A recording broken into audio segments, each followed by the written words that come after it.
जय श्री राधे कृष्णा। एक बार फिर आप सभी का हमारे YouTube चैनल में बहुत बहुत स्वागत है। आइए इस वीडियो में जानते हैं रुक्मिणी अष्टमी की पूजा का शुभ मुहूर्त, पूजन विधि, महत्व और रुक्मिणी अष्टमी से जुड़ी एक पौराणिक कथा।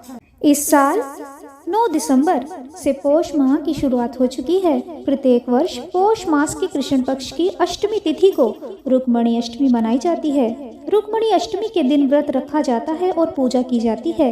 रुक्मिणी अष्टमी के दिन देवी रुक्मिणी के साथ भगवान श्री कृष्ण की पूजा करने का विधान होता है।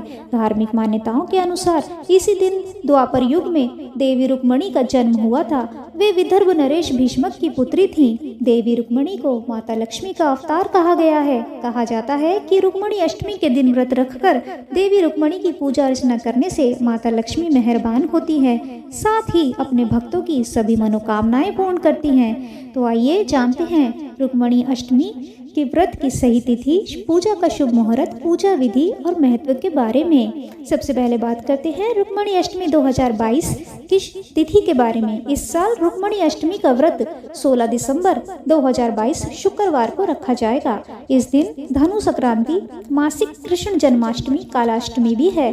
साथ ही इसी दिन से खर मास की भी शुरुआत हो रही है। ऐसे में इस दिन व्रत और पूजा का महत्व और अधिक बढ़ जाता है।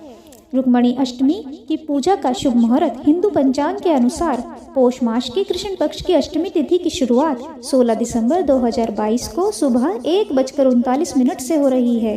वहीं इसका समापन अगले दिन 17 दिसंबर 2022 को सुबह 3:02 पर होगा। इस दिन अभिजीत मुहूर्त दोपहर 12:02 से 12:43 तक है। रुक्मिणी अष्टमी के महत्व के बारे में आपको बता दें, हिंदू धर्मशास्त्रों के अनुसार पौष मास के कृष्ण पक्ष की अष्टमी को धन की देवी माता लक्ष्मी ने देवी रुक्मिणी के रूप में जन्म लिया था। रुक्मिणी के शरीर पर माता लक्ष्मी के समान ही लक्षण दिखाई देते थे, इसलिए उन्हें लोग लक्ष्मी स्वरूपा भी कहते थे। ऐसी मान्यता है कि जो कोई स्त्री रुक्मिणी अष्टमी का व्रत करती हैं, उन पर रुक्मिणी देवी हमेशा अपनी कृपा बनाए रखती हैं, साथ ही उनकी सभी मनोकामनाएं पूर्ण कर देती हैं। तो आइए अब जानते हैं रुक्मिणी अष्टमी व्रत की पूजा विधि के बारे में। रुक्मिणी अष्टमी के दिन ब्रह्म मुहूर्त में उठकर स्नान आदि से निवृत्त होकर व्रत रखने वाली स्त्रियां स्वच्छ वस्त्र धारण करती हैं। इसके बाद भगवान सत्यनारायण, पीपल व तुलसी को अर्घ्य दें। ऐसा इसलिए क्योंकि पीपल में भगवान विष्णु और तुलसी में माता लक्ष्मी जी का वास माना जाता है। घर के मंदिर में गंगा जल से छिड़काव करके एक चौकी स्थापित करनी चाहिए और उस पर लाल रंग का कपड़ा बिछाएं। इसके बाद चौकी पर सर्वप्रथम भगवान गणेश जी की स्थापना करें और फिर भगवान कृष्ण और देवी रुक्मिणी की मूर्ति को स्थापित कीजिए। चौकी के एक ओर शुद्ध जल से भरा हुआ मिट्टी का कलश रखकर ऊपर से आम, अशोक के पत्ते रखने चाहिए और फिर एक नारियल भी रखें। उसके बाद पूजा को आरंभ कीजिए। पूजन करते समय सबसे पहले भगवान गणेश जी की पूजा करनी चाहिए, फिर भगवान श्री कृष्ण और देवी रुक्मिणी को जल से स्नान करा के उनका अभिषेक करना चाहिए। इसके बाद देवी रुक्मिणी को फल, फूल, रोली, मोली, चावल, सुपारी, लौंग, नैवेद्य, अक्षत, चंदन, धूप, दीप आदि अर्पित करें। पूजा के दौरान भगवान कृष्ण को पीले रंग के वस्त्र अर्पित करने चाहिए और माता रुक्मिणी को लाल रंग के वस्त्र और श्रृंगार का सामान भी अर्पित करना अच्छा होता है। इसके उपरांत रुक्मिणी अष्टमी व्रत की कथा सुननी चाहिए और आरती भी करनी चाहिए। भोग स्वरूप माता रुक्मिणी की खीर चढ़ाइए और सभी उपस्थित लोगों में इसी खीर का वितरण प्रसाद के रूप में करें। अगले दिन गाय माता को भोजन देकर स्वयं भोजन ग्रहण करके व्रत का पारण करें। रुक्मिणी अष्टमी के दिन रुक्मिणी अष्टमी व्रत कथा सुनने से घर में धन संपदा और खुशहाली आती है। तो कृपया कथा को श्रद्धा पूर्वक और प्रेम पूर्वक ध्यान से अंत तक सुने। श्री रुक्मिणी देवी भगवान श्री कृष्ण की पहली पत्नी थी।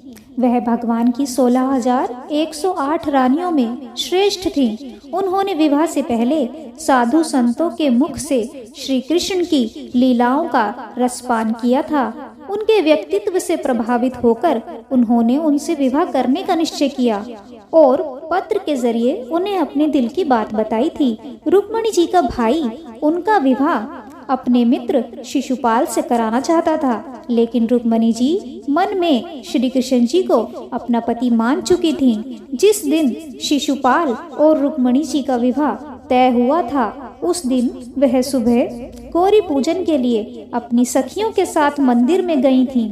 वहां उन्होंने माता गौरी से भगवान श्री कृष्ण जी को अपने पति के रूप में पाने की प्रार्थना की। जब वह मंदिर से बाहर निकली तो श्री कृष्ण जी ने उनका हाथ थामकर अपने रथ में बिठा लिया और उन्हें द्वारका की ओर लेकर चल पड़े। जब रुक्मणी जी के भाई रुक्मी को इस बात का पता लगा तो वह बड़ी सेना लेकर श्री कृष्ण जी के साथ युद्ध करने लगे। श्री कृष्ण जी ने उसे युद्ध में हराकर अपने रथ से बांध दिया, किंतु बलराम जी ने उसे छुड़ा लिया। भगवान श्री कृष्ण जी ने रुक्मणी जी को द्वारका ले जाकर उनके साथ विधिवत प्रथम विवाह किया। प्रद्युम्न जी उन्हीं के गर्भ से उत्पन्न हुए थे, जो कामदेव के अवतार थे। माना जाता है कि रुक्मणी अष्टमी के दिन भगवान श्री कृष्ण देवी रुक्मणी और उनके बेटे प्रद्युम्न जी का पूजन करने से घर में हमेशा सुख शांति, धन संपदा और खुशहाली बनी रहती है।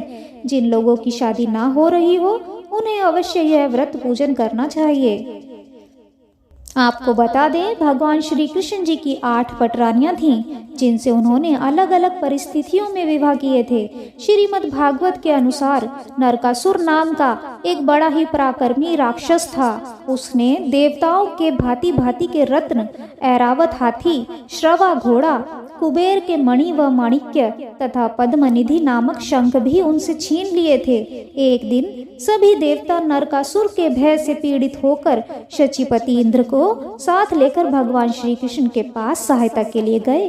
उनकी सभी चेष्टाएं सुनकर भगवान श्री कृष्ण गरुड़ पर सवार होकर नरकासुर की नगरी में आए। घमासान युद्ध हुआ तथा भगवान ने उनकी छाती पर जब दिव्य शस्त्र से प्रहार किया तो नरकासुर धरती पर गिर पड़ा।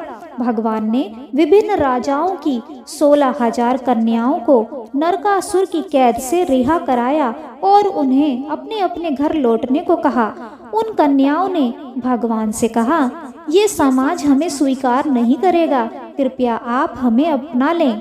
तब भगवान श्री कृष्ण जी ने 16,000 कन्याओं से एक साथ विवाह किया। तो यह थी रुक्मणी अष्टमी व्रत से जुड़ी कुछ महत्वपूर्ण जानकारी और व्रत कथा।